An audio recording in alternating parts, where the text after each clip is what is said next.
Hello दोस्तों, आप सभी को साकेत कोर्स पे स्वागत है। अभी जो टॉपिक चल रहा है वो रिकरेंस रिलेशन डिवाइडिंग फंक्शन के। डिवाइडिंग फंक्शन के रिकरेंस रिलेशन को बोलते हैं डिवाइड एंड कनकर रिकरेंसेस। पिछले दो वीडियो में पार्ट 1 और पार्ट 2 में हम लोगों ने लिए थे डिवाइड एंड कनकर रिकरेंसेस के तीन एग्जाम्पल और किए थे उनको सोल्व। इस वीडियो में भी हम लोग लेंगे डिवाइड एंड कनकर रिकरेंसेस के 3 एग्जाम्पल और करेंगे उनको सोल्व। ठीक है, तो चलिए बढ़ते हैं आज के वीडियो में अपने पहले प्रॉब्लम के साथ, अपने पहले रिकरेंसेस के साथ।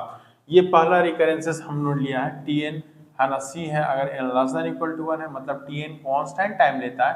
अगर n 1 या 1 से छोटा है Tn जो है Tn/4 plus Tn/2 plus Cn अगर n 1 से बड़ा है। ठीक है, अभी तक जो हम लोग देख रहे थे इस पिछले दो पार्ट में हम लोगों ने जो देखा वो 2Tn/2 है ना प्लस समथिंग समथिंग देख रहे थे। कहने का मतलब 2Tn/2 कितना लिखा जा सकता है, n/2 है ना प्लस n/2 लिखा जा सकता है। कहने का मतलब यहाँ पे देखिए है ना n/2 प्लस n/2 है। यहाँ पे क्या है, डिनोमिनेटर दोनों का सेम है ना। उसी प्रकार से Tn इज इक्वल टू है ना 9Tn/3 है ना प्लस समथिंग समथिंग। यहाँ पर Tn/3 कितनी टाइम्स आएगा, 9 टाइम्स आएगा, लेकिन सबका डिनोमिनेटर क्या है 3, मतलब सबका डिनोमिनेटर सेम है। यहाँ पे देखिए n/4 है n/2 डिनोमिनेटर सेम नहीं है, 4 और 2 अलग अलग डिनोमिनेटर है। ठीक है, तो इस ये जो रिकरेंसेस है, ये जो रिकरेंस है इसको हम लोग सॉल्व करेंगे रिकर्सन ट्री मेथड से और निकालेंगे अपर बाउंड है ना। हम लोग जानेंगे कि इसका एग्जैक्ट बाउंड निकालना कठिन है, अपर बाउंड निकालना बहुत आसान है। ठीक है, तो चलिए बढ़ते हैं है ना। ये जो रिकरेंस है उसका रिकर्सन ट्री है ना, ऐसा हम लोगों ने ड्रा किया। पहले कॉस्ट कितना है Cn है ना, Cn वाज दो सब कॉल्स है Tn/4 और Tn/2। ठीक है, अब इन Tn/4 का देखिए तो Tn/4 का कॉस्ट कितना होगा, Tn का Cn है तो Tn/4 का कितना होगा Cn/4 और Tn/4 दो सब कॉल्स करेंगे है ना Tn/16 एंड Tn/8 है ना। n अगर n/4 n/2 करेगा तो n/4 कितना करेगा n/16 और n/8। उसी प्रकार से Tn/2 का कॉस्ट कितना है Cn/2 दो सब कॉल्स है ना Tn/8 और Tn/4। यही इसी चीज को यहाँ पे हमने लिख दिया Cn/4 Cn/2 और Tn/16 को कितना किए हैं, Tn/16 का कितना कॉस्ट आएगा Cn/16 और दो सब कॉल्स होंगे Tn/64 Tn/32 है ना। Tn/8 है ना का क्या कॉस्ट होगा Cn/8 है ना, होगा ना, और दो सब कॉल्स होंगे है ना। Tn/8 का कौन सब कॉल्स होगा, दो Tn/32 और Tn/16 है ना। उसी प्रकार से यहाँ भी Tn/8 है तो इसका कॉस्ट Cn/8 और दो सब कॉल्स हैं। यहाँ पर Tn/4 है तो इसका कॉस्ट Cn/4 और दो सब कॉल्स हैं Tn/16 एंड Tn/8। ठीक है, अब ये जो है सो रिकर्सन ट्री है। ठीक है, अब हर एक लेवल पे कॉस्ट कैलकुलेट करेंगे। देखिए यहाँ पे कॉस्ट है Cn, यहाँ पे अगर आप कॉस्ट देखिएगा तो Cn/4 प्लस Cn/2 का जो कॉस्ट होगा वो होगा 3Cn/4। वो कैसे होगा, इसको कितना लिख सकते हैं है ना, इसको लिख सकते हैं 2Cn/4 और प्लस Cn/4 3Cn/4। उसी प्रकार से यहाँ पे देखिएगा तो Cn/16 है, ये कितना है 2Cn/16 है ना। Cn/8 को कितना लिख सकते हैं 2Cn/16 तो लिख सकते हैं और इसको भी 2Cn/16 लिख सकते हैं। 2Cn/16 plus 2Cn/16 4Cn/16 plus Cn/16 5Cn/16 और इसको कितना लिख सकते हैं 4Cn/16 है ना। तो 5Cn/16 प्लस 4Cn/16 9Cn/16। अगर आप देखिएगा एक पैटर्न यहाँ से Cn 3/4 Cn ये कितना है एक्चुअली 3/4 का होल स्क्वायर Cn। यहाँ पे अगर आप जोड़िएगा तो आएगा 3/4 QCn। तो एक टोटल का टोटल एक पैटर्न नजर आ रहा है। ठीक है, अब पहले हम लोग देखते हैं इसका कि लीफ नोड्स कैसे कहाँ पे आएगा। अब अगर देखिए ये Cn है, ये बार बार है ना डिवाइड हो रहा है 4 से, यहाँ 4 से है ना Cn/4 फिर Cn/16 फिर और यहाँ पे जो है बार बार डिवीजन हो रहा है 2 से। अब आप लीफ नोड कब मिलेगा, जब n 1 या 1 से छोटा हो जाएगा तो लीफ नोड मिल जाएगा है ना इस रिकर्सन ट्री का। तो जल्दी वैनिश कौन करेगा, पहले कौन वैनिश करेगा, निश्चित रूप से जिसमें 4 से डिवाइड हो रहा है ना 2 वाला जो है वो सबसे लेट वैनिश करेगा, मतलब लीफ नोड सबसे बाद में आएगा और इसका लीफ नोड सबसे पहले आएगा। देखिए अगर मान लिया जाए एक एग्जांपल लेते हैं n = 20 c = 1 तो Cn कितना हो जाएगा 20 है ना, तो ये 20 है। अब 4 से डिवाइड होगा तो कितना आएगा 5 है ना, या 4 से डिवाइड फिर 4 से डिवाइड हुआ कितना 1 है ना, बेस केस में पहुंच गए है ना। आप C हो गया। अब जरा राइट साइड में चलिए, इसको देखिए, ये वाला, ये सारे नोट्स को देखिए, है ना, राइट मोस्ट नोट्स को। तो 20/2 है ना, कितना है 10/2 5/2 2 कहने का मतलब ये सबसे लेट वेनिस किया कि नहीं, ये मतलब इसके कंपैरिजन में ये लेट वेनिस किया और इसके कंपैरिजन में अर्ली वेनिस कर गया, है ना। अब वो ऐसे भी साफ पता चलता है कि बाई 4 होगा तो निश्चित रूप से वो पहले होगा बाई 2 के, है ना। तो कहने का मतलब ये जो रिकर्सन ट्री है इसमें जो लीफ नोड मिलेगा ये सबसे लेट में मिलेगा और यहाँ पे जो है सबसे अर्ली में मिल जाएगा, है ना, कुछ ऐसा ट्री आएगा, है ना।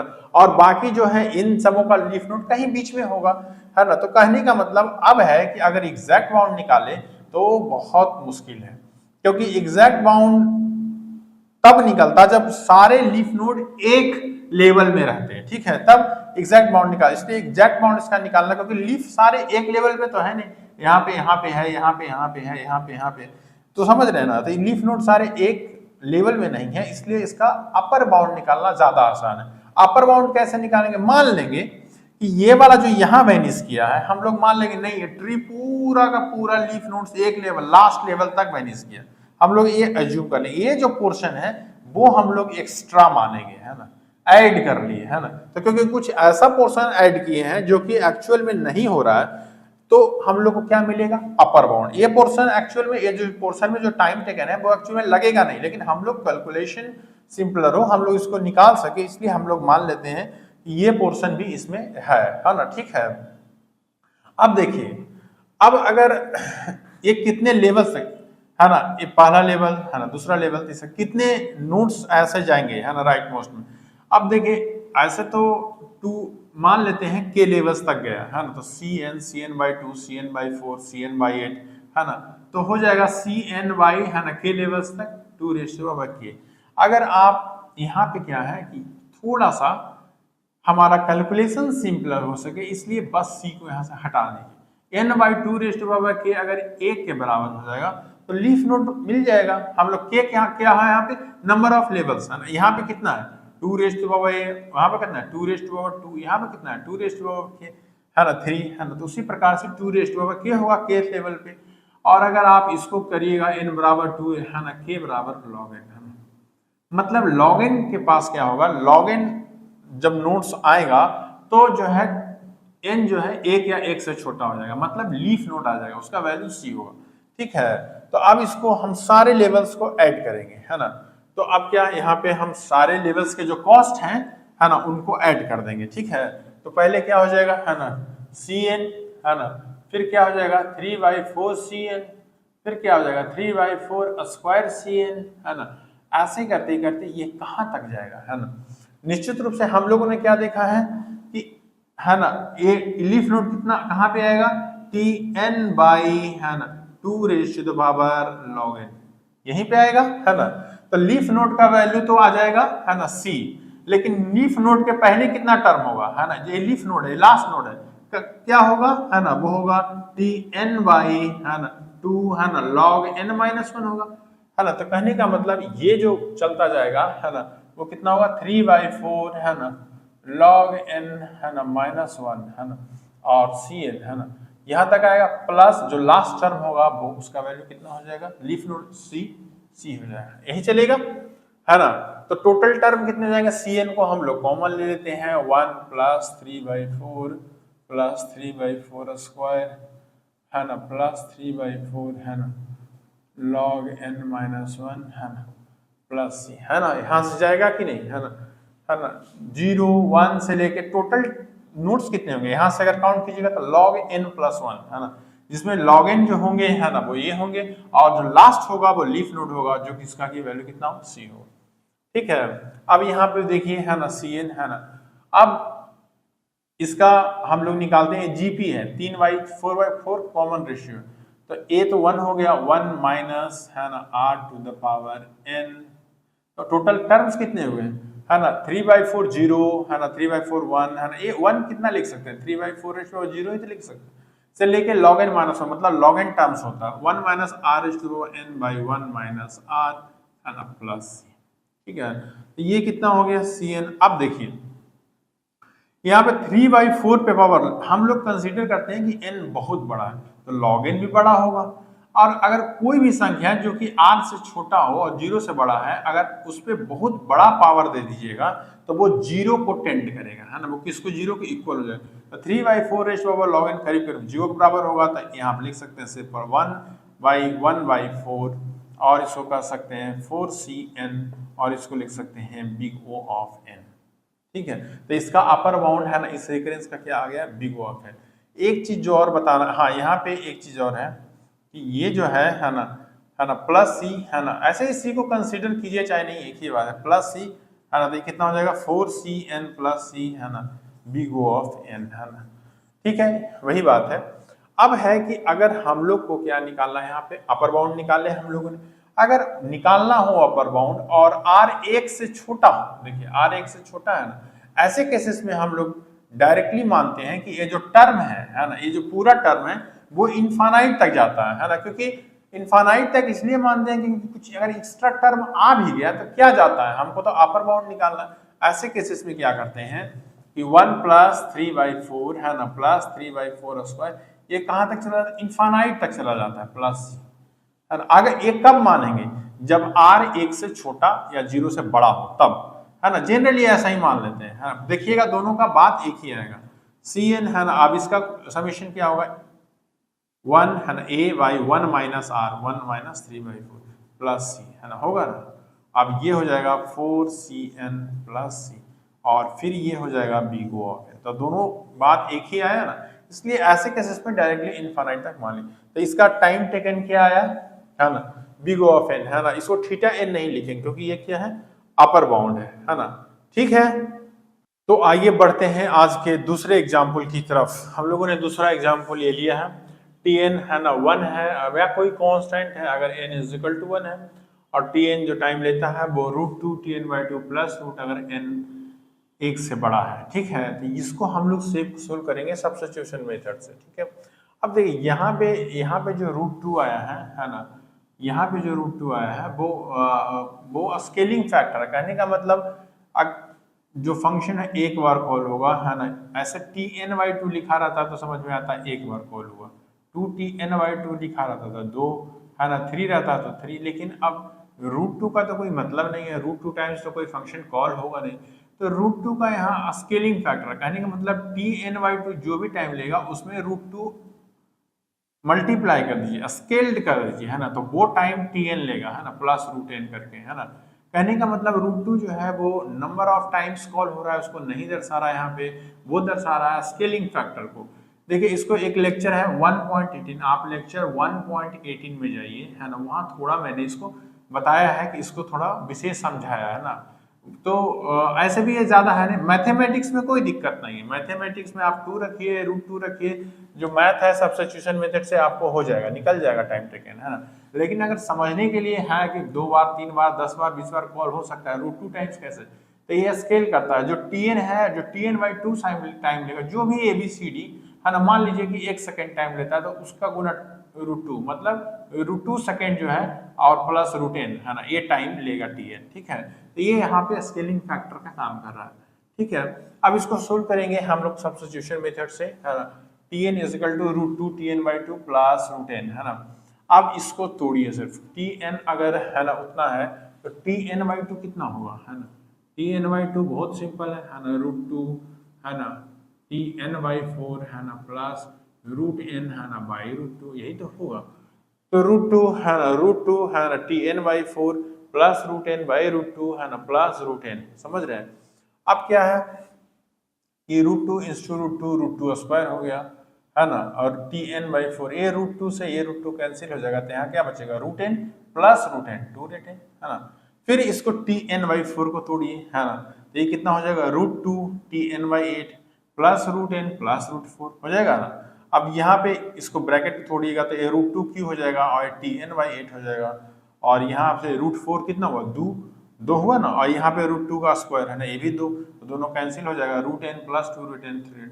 उसी प्रकार से मान लेते हैं कि k आइट्रेशन चलता है, तो थर्ड आइट्रेशन में √2 क्यों था, kth आइट्रेशन में कितना जाएगा, √2k, है ना। ये कितना था, n/2 था, n/2 स्क्वायर ही तो है ये, है ना, ये कितना है 2 स्क्वायर, ये 2 क्यों, तो kth आइट्रेशन चलेगा तो n/2 k, और यहाँ पे 3 रेस्ट टू पावर n था, 2 रेस्ट टू पावर n था, 1 is to raise to power n था, है ना, 3 रूट n था, 2 रूट n था, है ना, 1 इस टू रूट n था। तो यहाँ पे k टाइम से लेकर कितना हो जाएगा k रूट n। अब बस इसको सोल्व कर देना है ना, n/2 के पे हम टर्मिनेट हो रहा है, मतलब निश्चित रूप से ये बेस कंडीशन मीट हुआ होगा, ये वाला है ना, यहाँ पे आया होगा। तो ये n बराबर है ना 2 रेस्ट टू पावर k, है ना, तो ये आ जाएगा यहाँ पे, है ना। और अगर यहाँ से आप देखिएगा, है ना, तो यहाँ पे क्या है एक्चुअली, अगर यहाँ पे देखिएगा तो 2 रेस्ट टू पावर 1/2 ही तो है, √2 क्या होता है, मतलब 2 रेस्ट टू पावर k/2 ही तो है, और ये जो है so n/2 raise to power k है ना, तो ये n/2 raise to power k लिख देंगे, और यहाँ पे इसको क्या लिख देंगे, है ना, k √n है। अब देखिए यहाँ से क्या पता चलता है कि n बराबर 2 रेस्ट टू पावर k है, यहाँ पे कितना है 2 रेस्ट टू पावर k/2, तो दोनों तरफ है ना हाफ लगा दीजिए, n है ना, दोनों तरफ पावर में 1/2 डाल दीजिए, है ना, तो ये हो गया ना। तो 2 रेस्ट टू पावर k2 कितना हो गया, √n के बराबर, n रेस्ट टू पावर 1/2 कितना है √n, तो ये हो जाएगा √n के बराबर। ये तो निश्चित रूप से अगर n/2 के 1 हो जाएगा तो t1 कितना हो जाएगा 1 हो जाएगा, तो ये सिर्फ √n हो गया, प्लस k, है ना। अब k कितना होगा, है ना, तो अगर n equal to 2 raise to power k है तो k तो log n होगा, अगर दोनों साइड लॉग लीजिएगा तो k log n के बराबर है। तो k कितना लिख सकते हैं log n is to √n। कहने का मतलब tn कितना आया, है ना, tn अगर आप देखिएगा तो कितना है √n plus √n log n, है ना, √n है ना प्लस √n log n, है ना, और निश्चित रूप से इसमें लीडिंग टर्म कौन है, ये है √n log n। तो टाइम टेकन कितना हो जाएगा, है ना, टाइम टेकन हो जाएगा, है ना, थीटा, है ना, √n log n या big O of √n log n, है ना। तो ये इसका, है ना, टाइम टेकन का ऑर्डर आ गया, है ना, इस रिकरेंस का। ठीक है, तो आइए बढ़ते हैं आज के तीसरे एग्जाम्पल की तरफ। हम लोगों ने जो तीसरा रिकरेंस लिया है वो यही है, tn जो है वो 3tn/4 प्लस cn स्क्वायर है, अगर n ग्रेटर देन 3 है, अगर n 3 या 3 से कम है तो कांस्टेंट टाइम ले रहा है c, है ना। अब इसको हम लोग सोल्व करेंगे सब्स्टिट्यूशन मेथड से, ठीक है। तो ये वाला है ना, वहां से उठा के हमने यहाँ रख दिया 3tn/4 प्लस cn स्क्वायर। अब tn/4 को आप एक्सपेंड कीजिए तो कितना हो जाएगा 3tn/4 स्क्वायर हो जाएगा, क्योंकि n जब n/4 हो रहा है तो अब n कितना n/4 है, तो n/4 स्क्वायर, है ना, प्लस c, है ना, n स्क्वायर, तो अब n कितना n/4 square plus cn square. इसको तोड़िए इस ब्रैकेट को, तो कितना हो जाएगा 3 स्क्वायर tn/4 स्क्वायर हो जाएगा, और यहाँ से 3:c 3cn/4 का whole square plus cn square. अब इसको तोड़िए, है ना, इसको एक्सपेंड कीजिए, तो 3 स्क्वायर 3tn/4 क्यूब, है ना, क्योंकि अब n कितना है n/4 स्क्वायर है, तो अब n, तो ये कितना होगा 3tn/4 क्यूब, है ना, प्लस c, है ना, n स्क्वायर होता है तो n/4 स्क्वायर अभी n है तो n/4 स्क्वायर का होल स्क्वायर प्लस 3cn/4 का whole square plus cn square. तो ये कितना हो गया 3 square is 3 cube tn/4 cube plus 3 square c, है ना, n/4 स्क्वायर का होल स्क्वायर प्लस 3cn/4 का whole square plus cn square. अब मान लेते हैं कि एक kth आइटरेशन तक चलता है, ठीक है। तो जब kth आइटरेशन तक चलता है तो ये कितना हो जाएगा, है ना, थर्ड आइटरेशन में q था, उसके बाद 2 था, उसके बाद 3 k हो जाएगा, है ना। अब जितना यहाँ रहता है वहाँ उतना यहाँ भी रहता है, तो n/4 k हो जाएगा। अब देखिए 3 q था तो 3 स्क्वायर 3 1 3 0, तो अगर 3 k है तो 3 k -1 3 k -2 स्क्वायर 3 से चला जाएगा 3 स्क्वायर प्लस 3 0। अब यहाँ पे ये तो समझ में आया। अब ये वाला कैसे, वो n/4 q 1/4 स्क्वायर n/4, तो उसी प्रकार से अगर n/4 k है तो n/4 k -1 k -2 चला जाएगा। अब देखिए, अब हम लोग को क्या है कि t अगर kth आइटरेशन तक ये k टाइम से रिकर्सन चला, है ना, तो निश्चित रूप से n/4 के बेस कंडीशन में हुआ होगा, मतलब n/4 के, है ना, निश्चित रूप से जो है वो लेस देन इक्वल टू 3 हुआ होगा। तो हम लोग यही मान लेते हैं, है ना, तो ये कितना हो जाएगा 3 k हो जाएगा, और इसका वैल्यू कितना हो जाएगा मात्र c हो जाएगा ना, यहाँ पे कांस्टेंट टाइम, है ना। और इसमें क्या किए, है ना, cn स्क्वायर, है ना, कॉमन ले लिए, है ना, वहां से, तो 1, है ना, प्लस 3:1/4 का होल स्क्वायर, cn स्क्वायर जब कॉमन निकल गया, यहाँ पे क्या हो जाएगा 3 स्क्वायर 1 बाई, है ना, 4 स्क्वायर का स्क्वायर, ऐसे करते हैं 3 k -2, है ना, 1/4 k -2 का होल स्क्वायर, है ना, उसी प्रकार से 3k माइनस 1/4k माइनस 1 का होल स्क्वायर हो जाएगा, यहाँ वाला वहां आ जाएगा। अब है कि यहाँ पे कितना हो जाएगा 3k multiplied with c plus cn square. अब क्या करते हैं हम लोग यहाँ पे r मान लेते हैं, कोई कॉमन रेशियो है वो मानते हैं, r बराबर 3:1/4 ये कॉमन रेशियो मान लेते हैं r। अब यहाँ पे 1 है, ये कितना हो जाएगा r, यही तो माने हैं r, ये कितना हो जाएगा r स्क्वायर हो जाएगा। अगर आप देखिएगा r स्क्वायर यहाँ पे तो कितना हो जाएगा 3 स्क्वायर है ना, 1/4 हुई तो होगा, यही वही तो है 3 स्क्वायर 1/4 स्क्वायर इज 2 स्क्वायर, तो कितना हुआ 1/4 ही तो हुआ है ना, तो ये r स्क्वायर हो जाएगा है ना। उसी प्रकार से है ना ये कितना हो जाएगा है ना, ये r⁻k माइनस 2 हो जाएगा। देखिए r⁻k माइनस 2 कीजिएगा तो कितना आएगा 3⁻k माइनस 2 1/4 है ना k माइनस 2 का होल स्क्वायर, ऐसा लिख सकते हैं ना, तो यही तो यहाँ लिखा हुआ है ना, तो इसको r⁻k माइनस 2 हुआ, ये r⁻k माइनस 1 हुआ, ठीक है।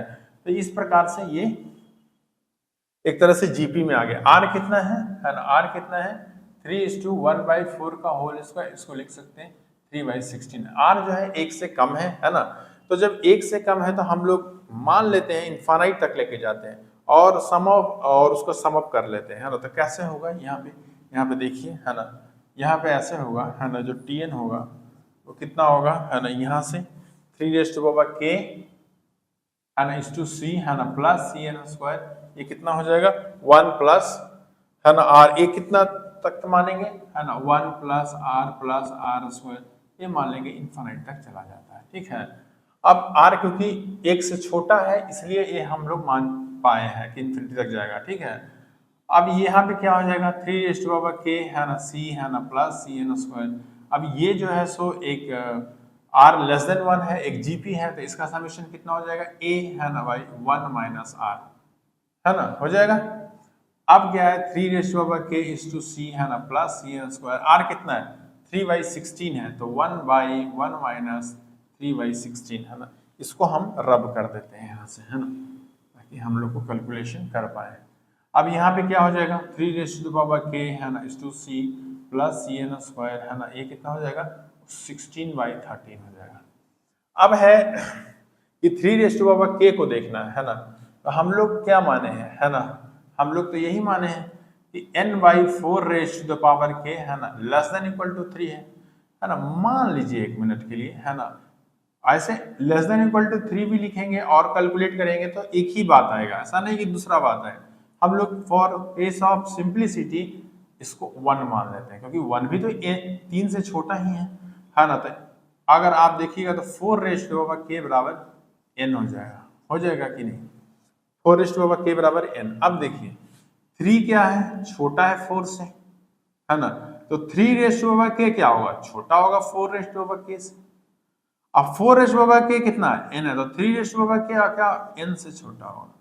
तो अगर आप देखिएगा ये जो टर्म है 3k ये n से भी छोटा है ना, n से भी क्या है छोटा है, 3k लेस देन n है, तो ये n से भी छोटा है। और एक और टर्म कितना है cn स्क्वायर है ना 16/13, तो इसमें लीडिंग टर्म कौन हो गया ये, क्योंकि इसमें n स्क्वायर है और ये जो है वो n से भी छोटा है, तो कहने का मतलब लीडिंग टर्म ये हो गया। और इसका जब आप ऑर्डर निकालेंगे तो simple big O of n square हो गया, ठीक है। तो ये रहा आज का वीडियो। हम लोग नेक्स्ट वीडियो में डिस्कस करेंगे master theorem for divide and कंकर रिकरेंसेस के लिए। हम अपने, अगर आप पहले जाइएगा मेरे पिछला वीडियोस देखिएगा तो उसमें मास्टर थ्योरम एक डिस्कस किया होगा, लेकिन वो सबट्रैक्ट एंड कंकर रिकरेंसेस के लिए था, मतलब डिक्रीजिंग फंक्शन के लिए था। इसके अगले वीडियो में जो मास्टर थ्योरम देखेंगे वो डिवाइडिंग फंक्शन के लिए होगा या डिवाइड एंड कंकर रिकरेंसेस के लिए होगा, ठीक है। तो मिलते हैं नेक्स्ट वीडियो में है ना। अगर वीडियो पसंद आए तो वीडियो को लाइक कर दीजिएगा, चैनल को सब्सक्राइब कर लीजिएगा। धन्यवाद, थैंक यू।